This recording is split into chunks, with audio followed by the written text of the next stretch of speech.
Woohoo! Woohoo! Welcome everyone to another episode of Metric, a user experience podcast, the user experience podcast. I'm Michael Schofield, as always, with LibUX partner Amanda Goodman, and here with the guys from Koios, who are they're making some really slick things. So we're just gonna get to know them and chat them up a bit. Welcome, guys. Yeah, thanks for having us.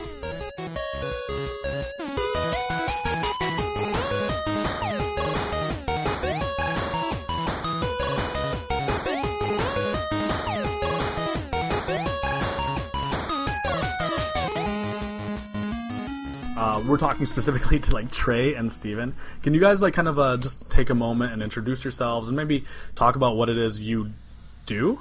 Sure. So I'm Trey Gordner. I'm one of the founders at Koios. A couple years back, I was working at an ad tech company, and I thought it'd be fun to participate in a startup weekend, something like a hackathon.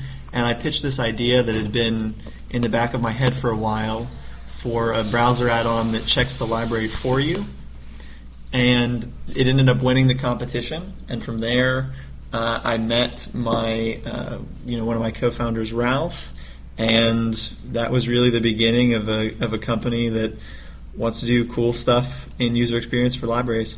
And I'm Steven Bateman, and Trey and I were roommates a couple years ago, and he was doing this hackathon. And he was like, yeah, I'm going to do this library thing and see how it goes and kind of where this takes us. And so I was like, awesome, that's super cool, and just got to kind of participate from the sidelines for a couple of years until, I guess, last August, where he called me and we sat down and had a beer and said, really want to take this thing to the next level, so would you consider jumping in? I do user experience and just like digital design. My background is mostly in UX and then also in just graphic design as well. So I've been building websites for the past couple of years, and I'm super excited to be jumping in with Koios and really trying to make a difference for libraries. I'm a little curious how the libraries niche came into play, because I've been to several hackathons, and of the many things that come up, library seems like a really odd niche, especially for unless you're coming out of libraries, So I don't know if you have any. I'm just super curious. Yeah, sure. So I had some libraries in my background. I was on the speech and debate team in high school. My coaches were also the librarians, and so a lot of us would take the library assistant class because it meant we did a little bit of library work and then a lot of practicing for debate. And so because of that class on my resume, I ended up getting a job in college at the Special Collections Library. And it was really there. I worked there for 3 years. That was my part-time job, paying for my books. And it was really there that I had a formal introduction to library technology, to library marketing. And so I did that in college and then kind of forgot about it for a couple of years when I left. Loved the job, but thought my future was in tech startups. And while doing the job at the ad tech company, I met the project manager for a big bond referendum at the local library. We started talking. I got invited to do some consulting work for them, and that's how I started thinking about libraries again and applying some of the best practices from digital marketing that I had learned in the ad tech world to the world of libraries. And this is something that libraries desperately need. With digital help and advertising a little bit. It's interesting because one thing that I tell people is, up until the advent of the internet, really, libraries had the monopoly on research, right? And so it's no surprise that it just wasn't in the job description prior to the late 90s, right? And so to expect everybody to get good at it in just a few years is a high expectation. So absolutely, it doesn't surprise me that marketing is just coming into its own in libraries, because library science prior to that was a focus on research and on information literacy, and to a large extent on things like cataloging and cataloging systems. As a developer in libraries, I think it's interesting to look back just not even just 10 years, but let's say even 5 years, and see how quickly libraries as a tappable market has really kind of exploded. The room for consulting and for major software as a service companies has been around for a long time. These were like these major like library systems that handled all the cataloging and kind of like the web face of that. And increasingly it's morphing, and now you have things like SpringShare, which are library specific content management suites that are increasingly elegant. I'm kind of curious and interested as someone who's kind of like on the other side of the spectrum, like kind of what your take is on your potential in this market, or what potential there is for these and other kind of like startups appearing in this space. Well, I think there's a ton of potential really in everywhere around library land, just in terms of being able to kind of create new and interesting experiences, just specifically because there is so much established budget, and that's something you don't see in a lot of startup categories where there's these big groups, and whether or not they're interested in giving away some of that budget for really interesting new experiences is sort of another question. But you do have some like really great established players that can sort of bring interesting new stuff into the market. And so for us, what that looks like is really partnering with libraries at a deep level so that we can not just, I think the previous sort of round of startups that I've seen have been very individually focused. So we'll be a vendor for a particular library, and it works at a one-to-one kind of a level.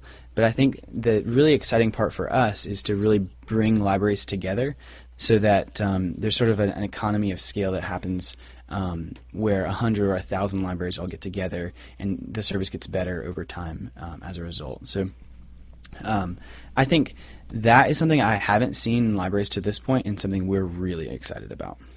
Yeah, I'd also add, one thing that I think about, and part of the reason why libraries really excited me, is because so many of the household name startups really looked at an opportunity where there were underutilized resources. And so in most cases, people thought about that as private resources. So your home, right, Airbnb, your car, right, Uber. There were all of these resources that were shelved, so to speak, that people weren't necessarily getting all that they could out of. And so we took a little bit of a different tack and said, well, there are all these public resources in the case of libraries that aren't getting as much play as they could. Certainly there are things that would be great, databases for small business owners, or genealogy, or the lynda.com training, not to mention all of the books, ebooks, audiobooks, 3D printing, everything that libraries are doing. We consider these underutilized public resources, and so we're excited that the same opportunity exists to bring people in and teach them about those resources and bring them up to capacity. And ultimately, we see that as our role, the marketing, the go tell it on the mountain part. I really love your phrasing there at the go tell it on the mountain part, mostly because it reminds me of, my mind is completely blanking on the name of the country singer. But anyways, so will you tell us a little bit more about what Koios is for our listeners? Sure. So Koios is a company that is really organized around the vision of making it as easy to borrow online as it is to buy. So, the user experience component is inherent in that vision. And so where we're focusing our effort right now, as Stephen alluded, is to create this digital economies of scale for libraries. So what that looks like is that the work done at a single library on our platform benefits all libraries who are associated. And really where that gets us is that there's one browser add-on for all libraries, that there's one place where Google can point to, and then we do the geolocation on the back end. So those are our 2 points of focus right now. On the one hand, we have this browser add-on that's bringing people in from Amazon and from other sources, and then on the other end, we're actually working to help libraries compete for top search engine results. No installation required. And so what that looks like practically for libraries that work with us, they have an admin panel where they are putting in some of the materials that they have and organizing those in new and exciting ways, like books to read on the Metro, best sci-fi novels of 2016, those sorts of almost BuzzFeedy titles that the library could really compete for in a Google search, and also putting in some of the standard bibliographic information so that if somebody searches The Girl on the Train, then potentially The Girl on the Train is available free at your local library would come up. All right, so when I would do let's say a Google search, you would see a list of, potentially, this book, and then it's available at your local library, and perhaps some book list that the library has created, which is kind of inserted into the results. Yeah, that's right. You can think of us as fighting for title and author searches on the one hand, and subject searches to some extent on the other. So, books about the Mexican Civil War, for instance, potentially a librarian in a single library in our system could create that list, and it could start coming up in Google search results anywhere. And when someone clicks on that list, or when someone clicks on that individual title, it will geolocate to the closest library in our system for holdings information. Ah, that's very clever. Just to speak a little bit more to the title and author, if you search right now, and I think we probably all have at some point, for Bossy Pants for free PDF or something like that, or Bossy Pants free ebook, pretty much everyone has done that at some point, and the results... Specifically Bossy Pants. Yeah, specifically. I mean, don't we all have a Tina Fey obsession, I would say? I love Tina Fey, but I want to pirate everything she does. Yeah, not enough to pay $10 for her stuff. It's great because it's a one-word title. It's so short. Anyway, so back on track. If you search for Bossy Pants free PDF or something like that, the top result is oftentimes Amazon, which is sort of like the opposite of a free result. And then you've also got a sketchy Russian site will be the second one, and then somebody made bossypants.wordpress.com, and they're just trying to steal everything you've ever wanted about your information, right? It's just it's kind of a Wild West in a lot of ways, and we feel like that putting the library at the top of those kinds of searches is probably low-hanging fruit in a lot of ways, because people are looking for that free result, and the library really is the perfect free result for those situations. You mentioned kind of what Airbnb does, and I think this is kind of an interesting segue to talk about your work building Libra and your recent announcement of it. Being that Amanda and I sometimes talk about this thing called the interface layer. Tom Goodwin on TechCrunch a couple years ago, the individual service providers are going to Tell us about Libra. Yeah, tell us about Libra. Yeah, and then I'm going to... Yeah, you're right. I'm really interested in where you were going. You were going somewhere great with that service provider mashup thing, though. And it's so good. So good. So what does Libra do? No, I'm really glad that you elaborated a little bit more on that. So I'm going to leave a pause here. So, Trey, do you want to respond to that, or do you want me to? Sure, I can respond. I think, to me, the real danger for libraries is fragmentation, in my opinion. Now, I'm like Steven said, like I've said, I'm trying to bring libraries together to get that economy of scale. But really, my real concern for the library is not that is either that it never appears in a search for information, or if it does appear, it's only one specific resource. So a good example would be Overdrive, for instance. Overdrive is competing to some extent on SEO, on certain terms at least. It's trying to get into the knowledge graph for Bing at least. I think it's succeeded.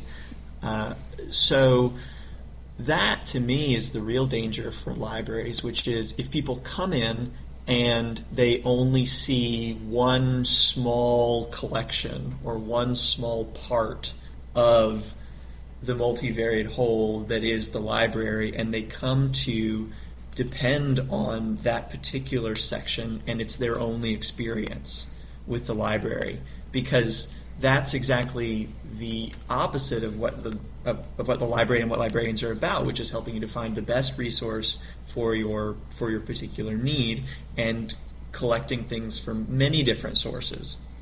So to me, that is the real concern, and that's where libraries begin to lose power, where it's when people stop recognizing that the library is delivering all of these things, and stop recognizing that the library is so much more than books, or is so much more than the audiobook that I download for my commute. So that's my feeling, and it's why we have try to take such a collaborative approach with librarians, because to the librarians we talk to, the idea of getting to the top of Google results seems very daunting, but the idea of doing reader's advisory and curating these interesting collections is very natural. And so when we're able to say, by creating these interesting collections, by doing reader's advisory, you're actually making your way to the top of search results based on the way we've set things up, that I think is the perfect combination. And you can look at Libre and see in the design, certainly the black and the blue is the same for all the libraries we have in the system, but the library name, the library information is there, and actually will become more and more prominent in later versions when we onboard people to get a library card digitally, and when we start to bring in other resources as well, things like events and databases. And Michael, I want to speak a little bit more to that TechCrunch article that you mentioned, because I've actually read that article, and that was really formative for me in just thinking about how can Libre evolve into being a really meaningful part of the ecosystem. But you mentioned just the way that Airbnb or Netflix can kind of exert some sort of dominating influence, and I think that's a really good point. Because, there is a chance in those situations where Facebook would say, I'm going to elect that this particular restaurant wins out over another particular restaurant. The thing that's different about us that I think is actually really significant and want to make sure I point out is that our focus is primarily public libraries at this moment. And so they have relatively distinct territories, and we just represent them in their territory. And so it's not like, there's this competitive environment where Facebook is, or Yelp or Airbnb are promoting or reducing certain listings. It's, I think, a lot less of a megalomaniac play toward world domination and a lot more towards, hey, let's just show you the resources that are available in your area and, let you kind of go from there. Yeah, that reminds me of really old conversations Michael and I had about hey, I'm out and about, and it turns out that the library knows that I'm nearby, and here's some resources available for me. But that would be like more library-centric instead of patron-centric in some ways. By the way, guys, we are definitely hitting the overmark. I hope that maybe you guys would be willing to swing back around for maybe like a stretch topic where we just kind of see where this goes, because it's really interesting. But we're kind of running out of time, and I was hoping that maybe if you guys have Any final thoughts or anything else that you'd like to leave our listeners with? And of course, by all means, pimp something that you guys are working on, and let us all know how we can stay in touch with you. Trey, I'm going to pass the pimping off to you. Yeah, that's my role. That's really my role at the company. Does anybody else feel uncomfortable right now? Yeah. So if you'd like to see more about what we're working on, you can visit us at libraries.readlibre.com. That's the library page where you can read all about what we're working on, see the video that Stephen painstakingly made, and his great Bitmojis. And if you want to, reach out to us directly, let us know what you thought about the podcast or some of the things that we said, you can tweet to us. It's at ReadLibre. That's ReadLibre. Sound like you were pimping out my Bitmoji. I was. Well, I want people to witness the glory that is Happy Catterday. I do. So you guys are a team of 3, right? Your videos are good. Thanks, man. I wish I had these skills. I'm like, oh my gosh, because I was looking at the Koios video, and then I just watched the Read Libre video. It's really good. Well done. Dang, appreciate it, man. No problem. All right, guys. Amanda, any final words? Not at all. Happy 2017, guys. Happy Catterday. All right, everybody. Thank you so much for tuning in to this episode of Metric. I'm sure that the end version that you're all hearing is polished and wonderful. As usual, you can and should rate us honestly but kindly in your podcatchers of choice. Tell your friends. If you can get 2 people to, I don't know, maybe tweet our podcast at Jared Spool or something, that would go a long way. Thanks a bunch. We will see you next week. Bye.